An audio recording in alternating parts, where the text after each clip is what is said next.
day, students. Welcome to our presentation for Research Project Phase 1. I am Etuna Simon Nifikwa, your supervisor for your research project.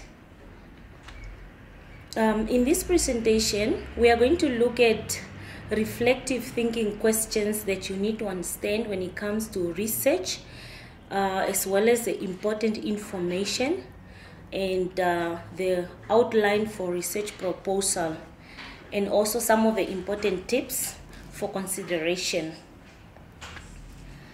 You need to reflect, as a researcher, when you're doing your research study, you should reflect and ask yourself, what is it that I would like to study? Looking at your area of interest, what is it that you would like to research on?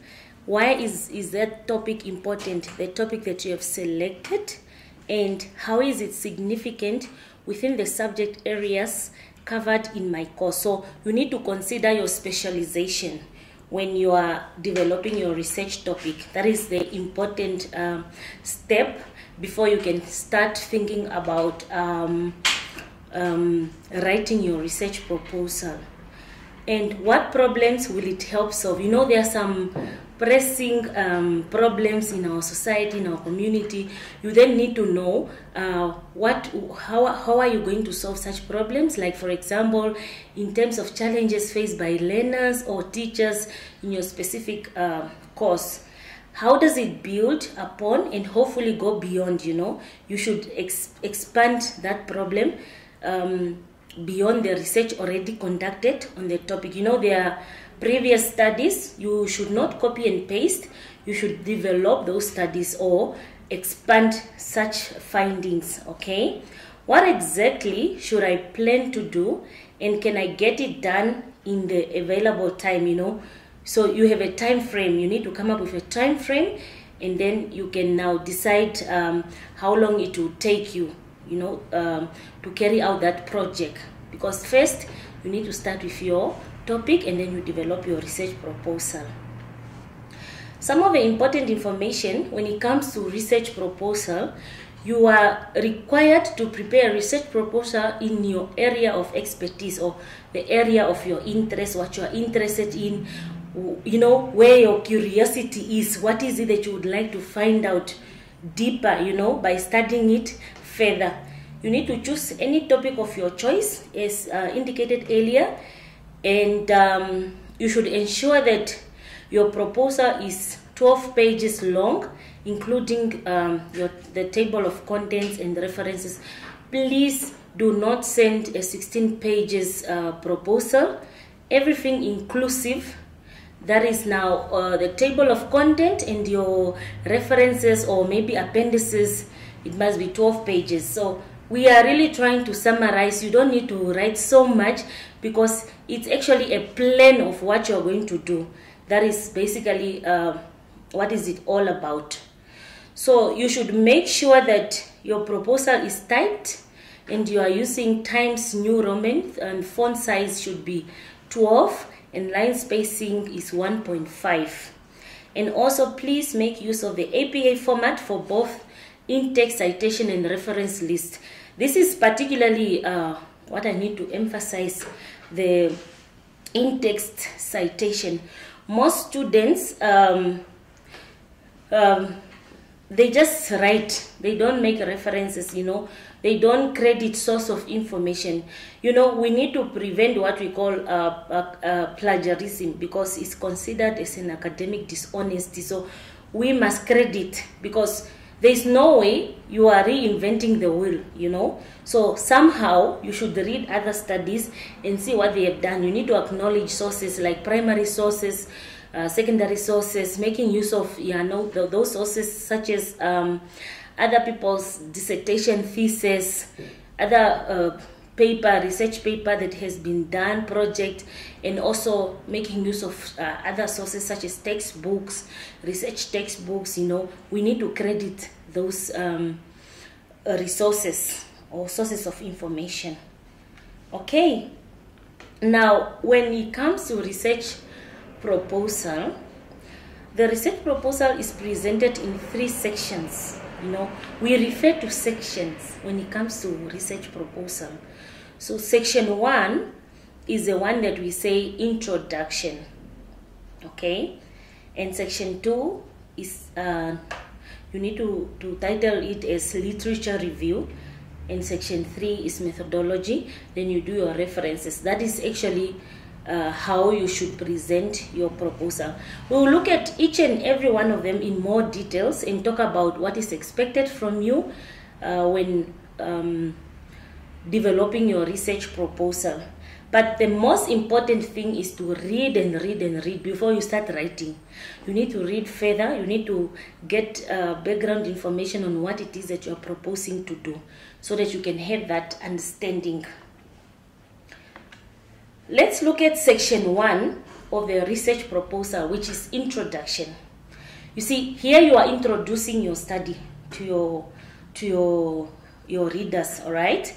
The background of the study, very important. You need to give background relating to literature. What is happening out there? Give us a background. We want to understand why that study, why is your study particularly important and why are you doing it? What has been written about it? You need to relate to the literature, very important. And then there is also what we call statement of the problem. I highlighted background of the study and I put it in bold for you to understand that it's very important that you start with the background of the study. That is the first and foremost important thing. And then you look at statement of the problem. This is like where most of the students struggle. Here you are expected to give a brief background of the problem. What are the other writers saying about concerning that problem? Because that is not really entirely a new problem. You need to understand that in research, we do not reinvent the wheel. There is also, you can say maybe there is not enough literature, but you cannot tell me now that it's really something new, like it has not been done before. Okay? So then you also look at questions or objectives of the study, and then you look at the rationale or significance of the study. Why is your study important? Limitations of the study. I will talk about all this in more details, and then as well as the limitations of the study. And also do not forget definitions of terms. You need to define operational terms in your study and how they should be understood, by your readers in your study. Now let's look at the background of the study. That is, like I say, is the first thing that you need to do when it comes to your proposal. That is educational research proposal. You should provide the necessary background or context for your research problem, where I say you must relate to the literature. Okay? What are the other researchers saying concerning that, your topic, the topic that you have selected? Should provide a brief but appropriate historical backdrop. Historical backdrop, we meant to say that it's sort of like what has been done. Remember, like I say, you cannot just come and say now it was not researched before. You just have to come up with it. So you really need to tell us what is happening out there. What are the other researchers saying concerning that? Okay.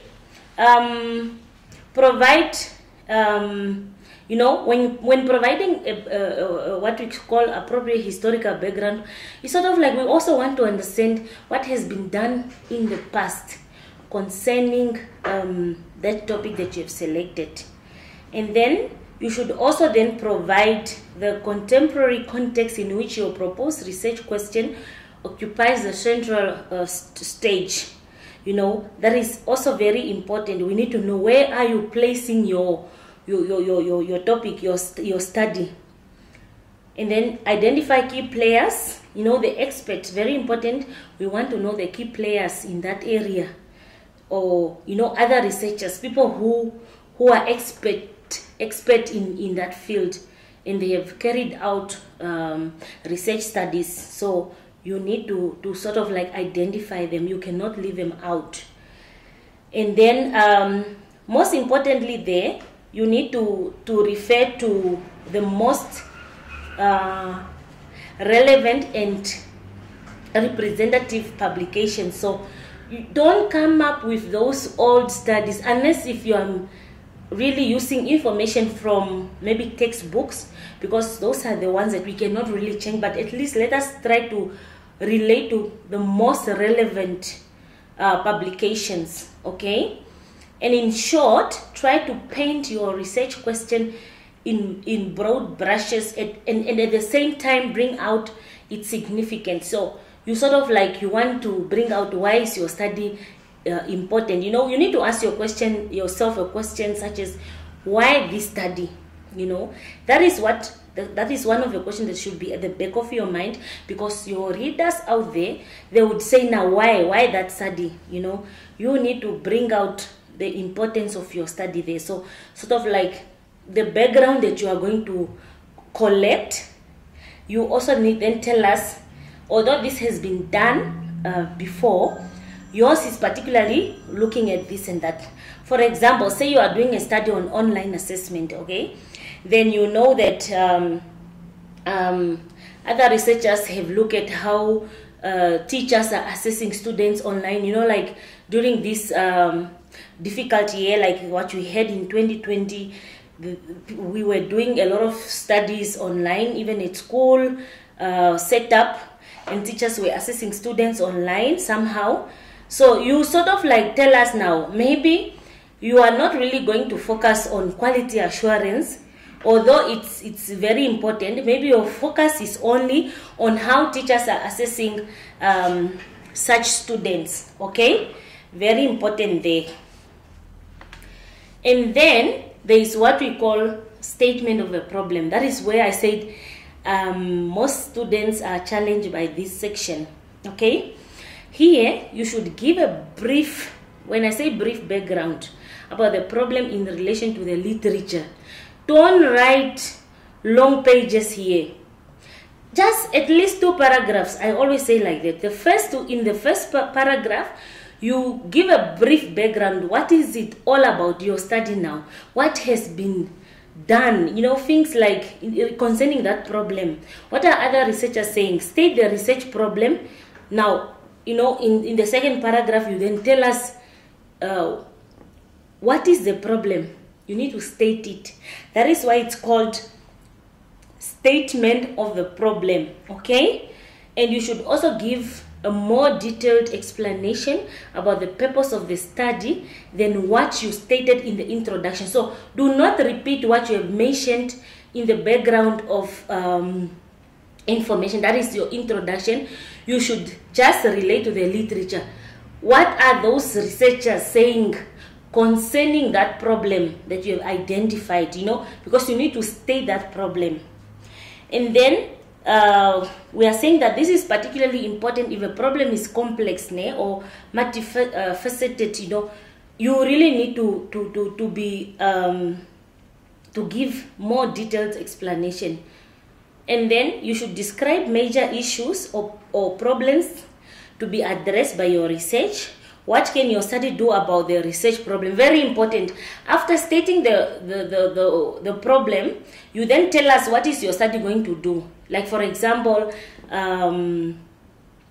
given the background, this study will do this and that. So you need to be specific there. And be sure to note how your proposed study builds on previous assumptions about the research problem. So that is very important. We need to see that link. It shouldn't be vague, it shouldn't just be standing out there.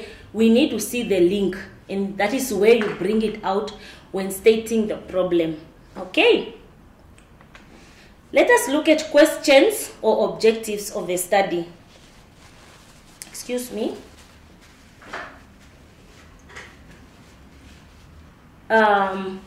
When it comes to this particular section, most students they are challenged and they make a mistake. You cannot present your subsection as sections or objective. You need to choose. It means you cannot do both. You should either choose questions or objective. You cannot do both. You need to state the research questions your study attempts to answer, Give a brief, sort of like introductory sentence to say, this study will attempt to answer the following questions, or will look at the following objectives, or maybe will come, you have to make it clear there. You have to choose either. You cannot do both. And place your research question in the context of either a current, like I say, hot area, like if you remember what happened in 2020, everyone was talking about COVID-19. What effect does it have when it comes to education, when it comes to assessment? So what is the hot area, or an older area that remains viable? Like, for example, an older area, I will look at student performance. It's still viable, all right? So, but you cannot just repeat what other researchers talked about. So you sort of like bring out the relevancy, What is it that you're going to do concerning students' performance? Not just every time poor performance. What about it? You need to ask yourself that question, because everyone is now talking about poor performance. You need to look deep into what causes poor performance, apart from learners not paying attention in class, apart from learners not doing their homework. We should look deeper into that. We want to understand. Perhaps we want to include in now the caretakers of those learners, parents, all various stakeholders, just to understand how they are assisting the learner. So that is just an example how you can identify older area that still remains viable. And you should indicate main research questions and sub-questions where applicable. It's not always, perhaps you only have your 3 questions, but you also get researchers with maybe the main question and the sub-question. So it's up to you. You have to make that choice. You should also then indicate the main objectives where possible. Like if you opt now to do the objectives, and then you have your main objective and then maybe sub-objectives. So it's up to you. You can now tell us the objectives, the main one that is really key to your study. Okay? Moving on. Let us look at rationale or significance of the study. Also, this one is more or less, instructions are more or less same as the previous section that we discussed. Here you really need to choose either rationale or significance. You cannot have a heading of a section saying rationale or significance of the study. So you choose either, and then not doing both. I put it in bold because most of the students, they will say rationale and then they are confused. So you actually need to tell us now, why is your study important? This is the way you present it here. And then I noticed that most researchers, most students here, they will tell us this study is important because here you need to know that when it comes to your proposal, you are not certain, which means you are not sure yet. You sort of like anticipate what will happen, all right, in terms of findings, because you haven't collected data yet. So you will say now, this study might be important for teachers, this and that, so you are not sure. You cannot say it will because you are not certain. And you should present the rationale of your proposed study and clearly indicate why it is worth doing. Answer there, so what question, like for example, so what, your reader might ask a question, so what, why this study, why should anyone care? It sounds a bit, but that is something that you need to consider. Why the study should be done, very important, and the specific purpose of the study, you need to bring it out, and you should describe how the anticipated result will impact future scholarly research, theory, practice, or forms of interventions or policy making, in terms of line ministry. Yeah, you see, practice, we are referring to maybe teachers, those people that are in the practice. Why is it significant to them? maybe to the learners also, you know, you need to bring it out there. So you give a brief description of the importance in terms of like interventions. Like let's say now when it comes to poor performance, you would like then this study to help teachers to understand how they can assist their specific learners. Okay, that is basically what you talk about there. And then another challenging section is normally limitations. So I'm sharing all this so that you can learn from past mistakes, so that you don't repeat the same mistakes what other students have done in the past. Limitation of the study. Here you are expected to explain how you plan to go about conducting your research. You know, what are the limitations? You don't need to focus on financial constraints and time. We know that, yes, we know it's a difficult time, but you doing the study is part of the requirement for this degree that you are doing. So you need to complete it, whether you like it or not. You see, you cannot come up with excuses of saying financial constraints or time. You should make time and you should find the money. That is just something that you cannot have an excuse when it comes to your project. You have to do it. So you are advised to either then identify a school that is in your community that you can have access to, not so far that it can cost you maybe to spend so much money. You see, like I say, it's a must that you do the project. So clearly identify the key sources you intend to use and explain how they will contribute to your analysis of the topic. Like for example, I say make reference to participants, setting and context. Maybe for example, this study is limited to 3 teachers or maybe 5 learners from grade 7, you know, those kind of limitations. And perhaps limitation can be in terms of perhaps maybe this teacher might not be able to provide all necessary information, or they may not be open enough to share with you their experiences, like when it comes to learners now. So those are the limitations that you need to talk about when it comes to this section, this particular section. So don't even make a mistake and mention finances, time and all those materials, resources. Perhaps you can say due to limited resources you might not be able to find out more from your participant, you know, things like that, but not time. You need to make the time. Okay. Definitions of the study. Set the boundaries of your proposed research in order to provide a clear focus. Very important, eh? Boundaries in terms of the participants, who will be included and who will be excluded. You know, those inclusions and exclusions, we need to know. Maybe your study will only include the grade 7 learners and not the other grades, or you know, you need to be very specific there, and where appropriate state not only what you will study but what is excluded from the study. Very important also there.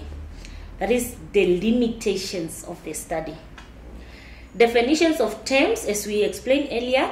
If necessary, you should provide definitions of key concepts or terms and indicate how certain terms should be understood in your study. We need to know how it should be understood in your study. Do not copy and paste definition, and please don't define terms like limitations, no.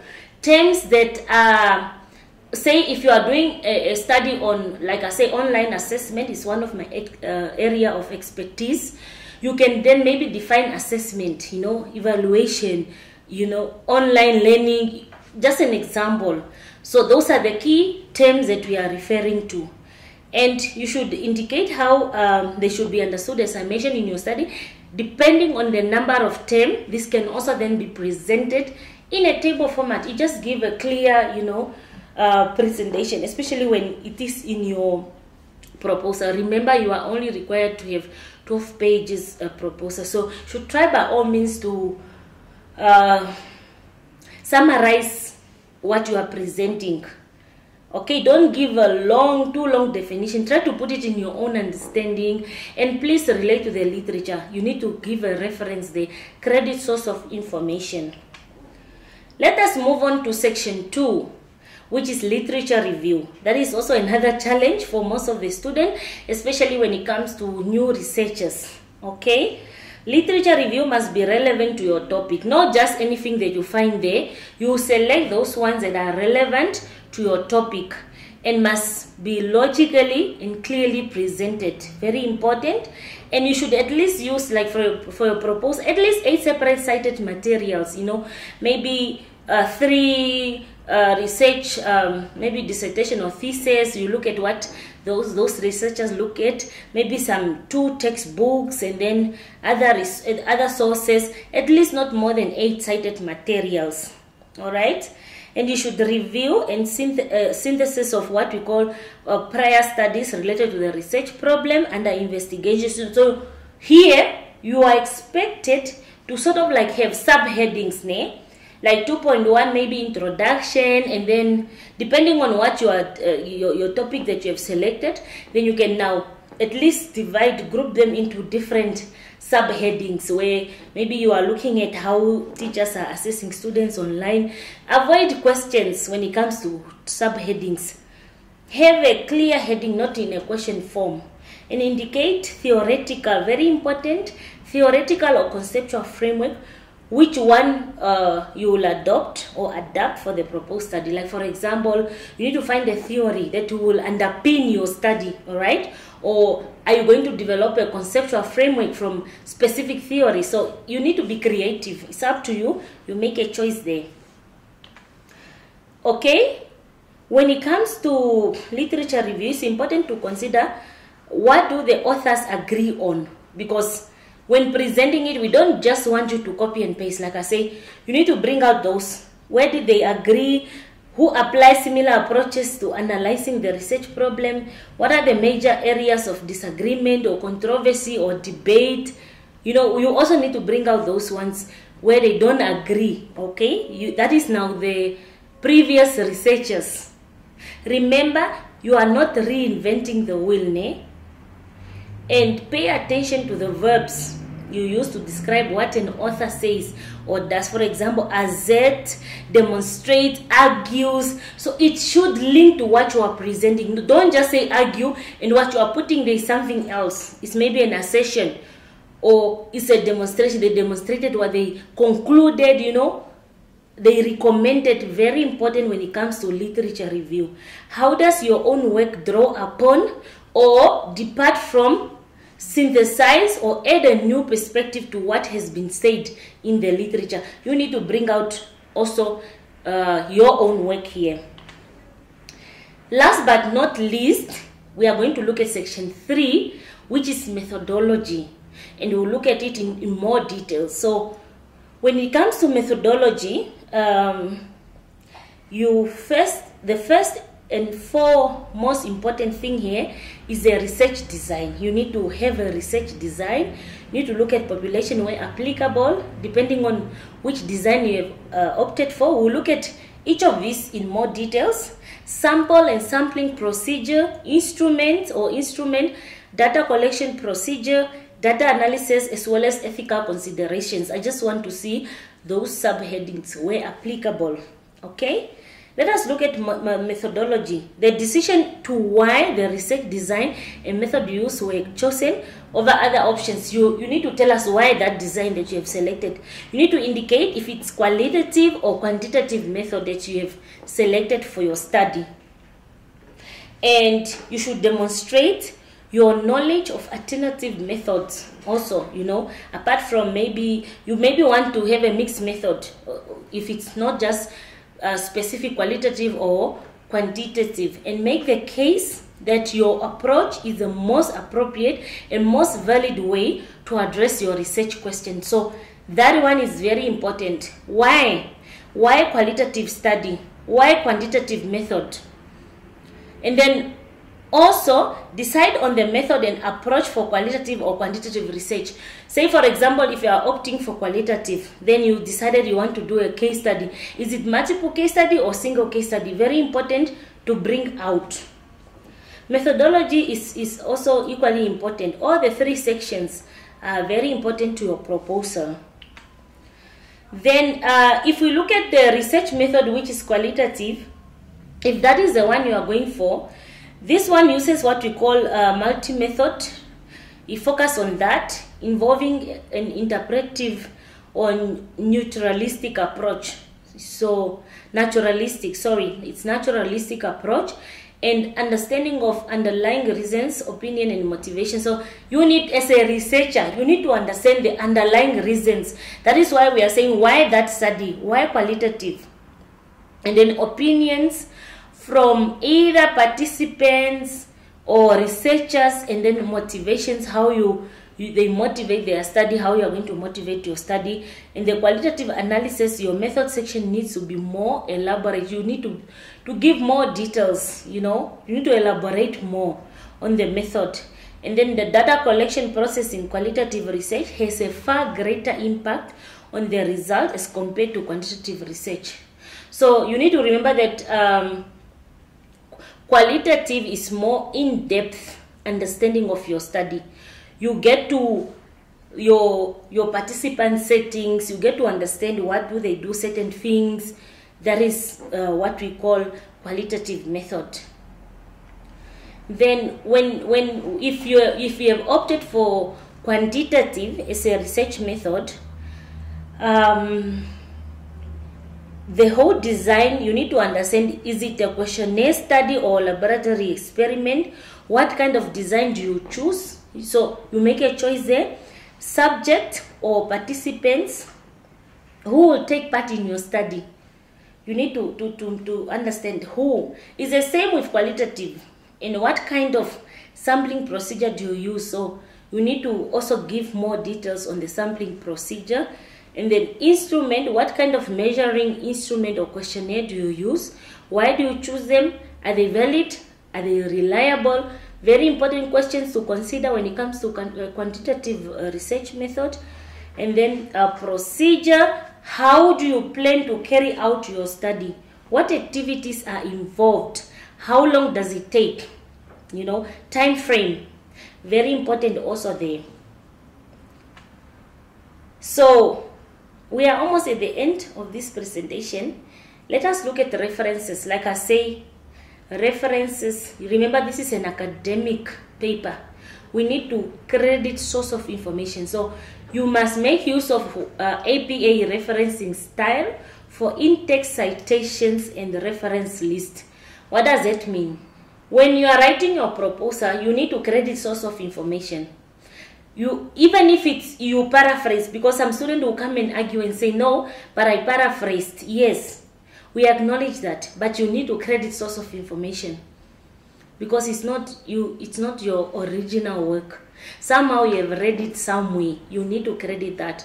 And then the reference list, you have to list all the sources that you have used in your study. They must appear on the reference list. And then, as I said, list only sources that you actually use or cited in your proposal. Don't just copy and paste somebody's reference list. We will know. So everything that from section 1 to section 3, all those sources that you've made use of, they must appear on the reference list. Common mistakes in proposal writing. Oh, these are the ones that you really need to look at. Failure to provide proper context to frame the research question. Sometimes students are not able to do that. Students, sometimes they fail to delimit the boundary conditions for their research. Sometimes you fail to cite landmark studies, like the ones, like I say, remember when we were looking at the expert in the field, the key players, failure to accurately present the theoretical or empirical contributions by other researchers, and failure to stay focused on the research question. So if you like to copy and paste, you are likely to make these common mistakes. So read your study, understand your study, and know what you are presenting. And then also failure to develop a coherent and persuasive argument for the proposed research. So you need to make sure that there is coherence. The information should flow, and you should be able to persuade your readers. They need to really be convinced why that study. You know, remember the question, why that study? Why am I studying? Why your study? That is what the question that as a researcher you need to ask yourself. Continuing with common mistakes, too much detail on minor issues.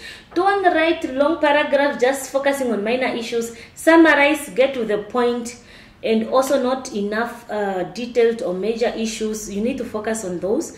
And too much rambling, you know, going all over the map, beating around the bush. That is what the teacher like calling it. And without a clear sense of direction, the best proposal move forward with ease and grace, like a seamless river. You know, it's something that you need to consider. It must flow from section 1. There must be a link to section 2 throughout to section 3. There must be a link there. And too much citation, lapses, and incorrect references. Like I say, don't just see something because it's research, you paste it there. You need to focus. And then too long or too short, failing to follow the APA referencing style, and sloping writing. You know, remember, this is an academic paper, so you need to practice academic writing, not just anything of writing long sentences, or, you know, those where there is not really a clear point that is coming out, long paragraphs. So just make sure you are brief and to the point. Okay, these are the references or some of the links that you should visit to read further. You need to read, like I said, before you start writing your proposal, you need to do further reading there so that you can understand. Maybe look at what other researchers have done. Do not copy and paste their work, of course. We need to credit source of information. We need to paraphrase. And last but not least, my contact details. You can drop me an email at etunangifikwa@gmail.com, and you can also reach out to me on my mobile number, which is 085-266-3698. And the best time to contact your supervisor, which is between 8:30 in the morning to 16:30 in the evening. So please don't contact me 10 o'clock in the night. You just want to follow up on your research. And when it comes to calling, I always tell students, just drop me an email. If you see that it's after 2 weeks and there is no reply, then you can call. Maybe there is a problem. But I always reply to students' email. Don't just be following up with phone calls and long text messages. And email, talking about email, let us keep that thread of communication. So if you send out an email to me, I will reply. When I reply, you should reply to the email that I sent to you. Don't create or compose a new email or new mail, because when you create a new one, there's not a record. And I like to keep records so that we know how far you are in your project journey. You're looking at also the comments that I've provided to you, because if you create a new one, you sort of like miss out, and I cannot follow up and I cannot catch up because I have a lot of students. So I like to keep that thread of communication. So always reply to the email that is sent to you by your supervisor. So if you email your supervisor, just look for that email, reply, always reply, and don't compose a new one.